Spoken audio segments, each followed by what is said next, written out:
imagine you're staring at this, like, 600-pound gadget online. Oh, I know the feeling. Right. And the original price is crossed out. It used to be 1,000 pounds. So your Oh. brain is instantly just screaming, "Yeah, deal!" Yeah. Meanwhile, your bank account is practically begging you to close the tab. But you get that rush of urgency, that fear of missing out, and suddenly, I mean, you're reaching for your wallet before you've even processed why you want the thing in the first place. It happens to all of us. It really does. So, welcome to the show. Today we are taking a deep dive into a stack of excerpts from really the frontier of cognitive architecture and logical analysis. We're tearing into the hidden bugs in our evolutionary software that basically force us to make terrible decisions. We really are, and we're looking at why those automatic reactions completely hijack our logic. But more importantly, we'll talk about how to build a mental framework that transforms all that everyday chaos into, actual clarity. Which is so needed right now. Right. And I should say, the goal today isn't to strip away your humanity or turn you into some hyper-calculating machine. No one wants that. No, definitely not. The goal is to equip you with the tools to take the raw, overwhelming data of modern life and actually process it in a way that serves your long-term goals, rather than just, your short-term impulses. Okay, let's unpack this because the mission of this deep dive is incredibly practical. Yeah. We want to help you upgrade your internal decision-making system. Yeah, I love that analogy. Right. Because the best way to think about the human brain right now is to compare it to a high-end smartphone, but it's running this legacy biological operating system. An incredibly outdated one. Exactly. This old OS was designed hundreds of thousands of years ago to prioritize background energy conservation over, like, active logical processing. Yeah, the hardware itself is a total marvel. But the software, it uses these outdated automatic shortcuts to navigate a highly complex, really fast-paced modern world.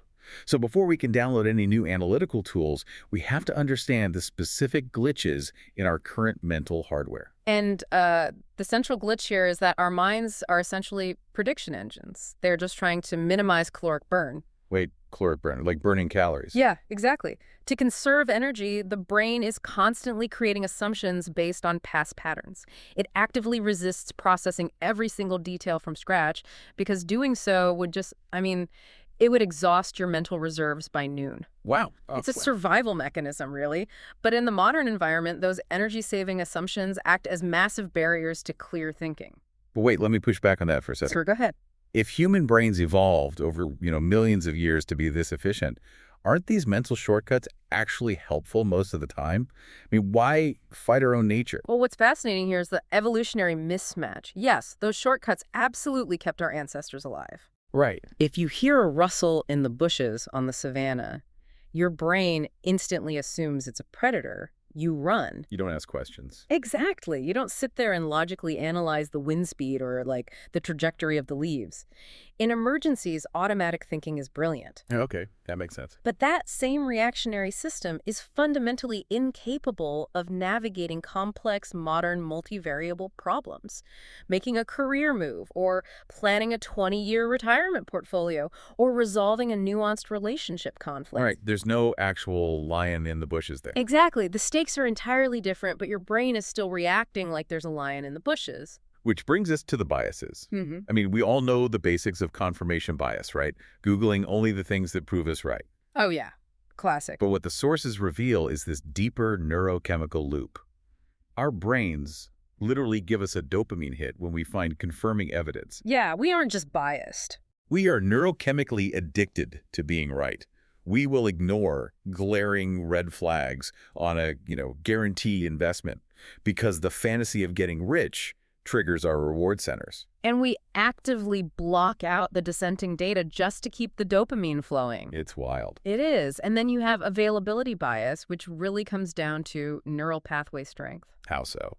Well, we judge the likelihood of an event based on how easily we can recall examples of it. Oh, like watching the news. Exactly. A vivid, terrifying news report about a rare plane crash burns a massive neural highway in your brain. It makes it incredibly fast to retrieve. Right, so you think about it constantly. Yeah, your brain confuses retrieval speed with actual statistical probability. You end up terrified of flying while happily driving a car, which is, statistically speaking, far more dangerous. Just because car crashes don't dominate the evening news in that same vivid way. Exactly. And that leads right back to our opening example with the gadget, Huh.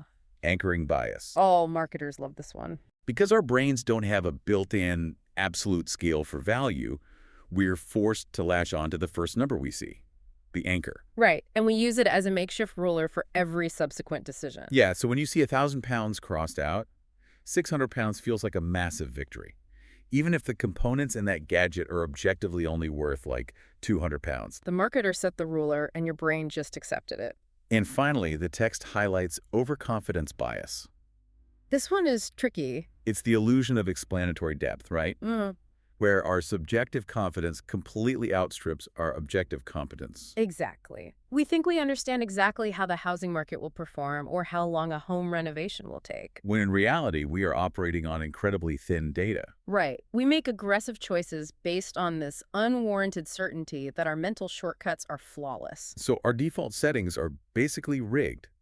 They're rigged to jump to conclusions, reward us for ignoring contrary evidence, and anchor to arbitrary numbers. It sounds bleak when you put it like that. I know, right? But to combat this, the sources provide an ultimate neutralizing question. And it's a powerful one. It really is.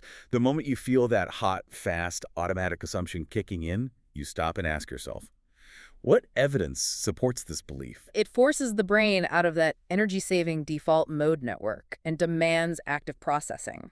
But, recognizing a glitch is one thing. Fixing it requires actual tools. It's exactly like staring at a 1,000-piece jigsaw puzzle. You don't try to solve the whole thing at once. No, that would be overwhelming. Right. You find the edges to reduce the visual processing load, essentially isolating the variables you can control. So what does this all mean for our daily decisions? It means we must transition from merely observing our biases to actively offloading our cognitive burden. Okay, offloading. How do we do that? The very first step in the toolkit is defining the real problem through root cause analysis.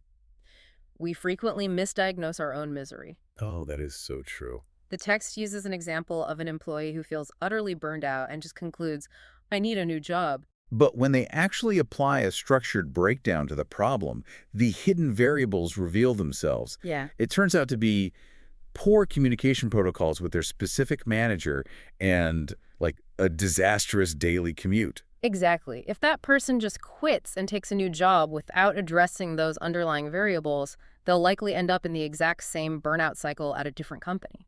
Because they solve the symptom, not the root cause. Precisely. Once you isolate the real variables, you employ the structural tools. Like, writing a pros and cons list isn't just some quaint exercise. Right. It physically offloads the working memory. The human brain can only hold about 4 to 7 items in active memory at once. That's it, just 4 to 7. That's it. So if you try to weigh a massive career change entirely in your head, the variables constantly drop out of your active memory, causing you to loop the same anxieties over and over. So writing it down moves the data from your limited mental RAM onto a hard drive, freeing you up to actually analyze it. Yeah. And flowcharts do the same thing for causal chains. You visually map out the what happens next. Yeah. Pathways to bypass the brain's tendency to just, catastrophize. Flowcharts are great. Ah. And then you have decision trees, mapping out the short, medium, and long-term consequences of different branches. But the danger of all these tools is analysis paralysis. Oh, absolutely. You can draw decision trees until you run out of ink and still not know what to do. Right. So the bridge from mapping to acting is what the sources call the 80% rule. When you have acquired 80% of the ideal information required, it is time to execute the decision. Because waiting for 100% certainty guarantees you have waited too long, and the window of opportunity has closed. I have to challenge that, though. Go for it. 80% of what? In the messy reality of life, you don't actually know what 100% of the information looks like until years after the fact. So isn't aiming for 80% just a completely arbitrary guess? That's a fair point, but it's not about an exact mathematical volume of data. It's about the threshold of diminishing returns. Okay, unpack that. When the time and energy required to hunt down that single next piece of information exceeds the actual value it adds to your choice, you've hit your threshold. Got it. Action is what creates learning. Experience provides the hard data that theoretical analysis never could. which requires a total overhaul of how we view failure. The sources have a brilliant reframe here. Failure isn't proof of your inadequacy. It is literally just a data collection mechanism. I love that perspective. If you aren't failing occasionally, your 80% rule is actually set to 100%, meaning you're moving far too slowly to adapt to a changing environment. Right. A scientist whose hypothesis is proven wrong doesn't weep over being a failure. No, they just plug the new data into the next experiment. Exactly. That reframe neutralizes the overconfidence bias. It shifts your primary question from, what if I fail and look foolish, to, what data will I extract from this attempt? Growth demands stepping into that 20% gap of uncertainty. It really does. Here's where it gets really interesting, though. Putting this all on a spreadsheet or a whiteboard is the easy part. Sure is. The real friction happens when you have to apply a mental flowchart to the messy emotional cascade of, like, a really bad Tuesday. Right. The real world isn't a whiteboard. Exactly. Yeah. Let's look at how this plays out in the wild by weaving together a few scenarios from the text into one continuous thread. Let's take a professional named Sarah. She comes into work and finds out she missed out on a major promotion. Ouch. Yeah. Her amygdala fires up, and her automatic story is, management is completely unfair, they are biased against me, my career here is over. And to be clear, that is a completely natural emotional response triggered by perceived social rejection. Absolutely. But instead of letting that story solidify into a core belief, she applies logical analysis. She pulls back and looks at the hard evidence. And the facts reveal that the candidate who won the promotion actually possessed specific advanced certifications and like 3 more years of cross-departmental leadership experience. So it wasn't a conspiracy. It was a measurable skills gap. But because Sarah is still dealing with the lingering cortisol from that morning's disappointment, she feels drained. She goes online on her lunch break to self-soothe and sees an ad for a miracle health supplement promising to double her energy in 3 days. Oh, they always get you when you're down. Right. Her depleted brain just wants an easy fix. But this is where the tools intercept the cascade. She checks the actual clinical evidence behind the supplement, realizes it's just marketing hype, and pivots back to proven foundational habits. But the stress of the day is still bleeding over. That evening, she texts a close friend, James, for support. Hours pass. No reply. Oh, no. Now, availability bias kicks in. Her brain rapidly retrieves every memory of past rejections, and she writes a news story. James is ignoring me. He's tired of me complaining. The friendship is fracturing. Trusting your default settings in that moment guarantees a fight. It really does. But logic separates the vivid imagination from the hard evidence. The next morning, she learns James had a sudden family emergency and just wasn't looking at his phone at all. Wow. If she had reacted to her internal story, she would have lashed out at a friend who was already in crisis. So how on earth do we train ourselves to actually intercept those hot-blooded moments before the damage is done? If we connect this to the bigger picture, it really comes down to cultivating the habit of pausing. The habit of pausing. Yeah. When pressure hits, the brain's survival mechanism prioritizes jumping to immediate conclusions just to resolve the tension. The habit of pausing is the deliberate practice of creating a psychological wedge between a stimulus and your response. Okay. You take a breath, let the neurochemicals settle, and observe the thought without immediately acting on it. And to build the neural pathways for that pause, the sources recommend the 5-minute analysis habit. Yes, that's a great exercise. You spend 5 minutes at the end of the day reflecting on your choices. What decisions did I make today? What hidden biases influenced them? Did I react to a story or to a fact? You are literally wiring new pathways to override the default mode network. Which leads us directly into the final and perhaps most crucial insight of our deep dive. We spent this entire time talking about logic, as if it is the absolute cure for emotion. Right. But pure rationality is a dangerous myth. True mental resilience requires the integration of both. It absolutely does. Right, because if you had zero emotions, you wouldn't be able to make a decision at all. Neurological studies show that people with damage to the emotional centers of their brain become entirely paralyzed by simple choices. Because without emotion, you have no values to optimize for. Exactly. Logic is the steering wheel, but emotion is the engine. Logic tells you how to achieve a goal, but your emotions tell you why that goal actually matters to you or your family in the first place. And that really reframes the concept of intuition, too. Yeah, how so? We often treat intuition like this mystical, unexplainable force. But the sources clarify that intuition is simply rapid subconscious pattern recognition. Oh, that makes so much sense. It is the seasoned intensive care nurse who glances at a patient and just knows they're about to crash before the monitors even sound the alarm. Wow. Their brain is processing thousands of past data points, skin tone, micro expressions, breathing rates, all in a fraction of a second. So trusting your intuition without logic is like flying an airplane in a storm. Your inner ear might swear you are flying level, but your instrument panel says you are in a steep dive. That's a perfect way to put it. Logic is the instrument panel. You have to train yourself to trust the dials over your dizzy senses when the environment is chaotic. But this raises an important question. How do we ensure we don't use intuition as a convenient excuse for our biases? And question. Like, how do we know it's genuine pattern recognition and not just fear or availability bias disguised as a gut feeling? Well, we cross-reference the dials. The sources offer a framework for this called the three-lens method. The three-lens method. Yeah. Whenever you face a high-stakes decision, you force the problem through three distinct filters. Lens 1. What do the hard facts and evidence say? Lens 2. What do I feel? Like, what are my core values and concerns telling me? And Lens 3. What does my accumulated experience and intuition suggest is likely to happen?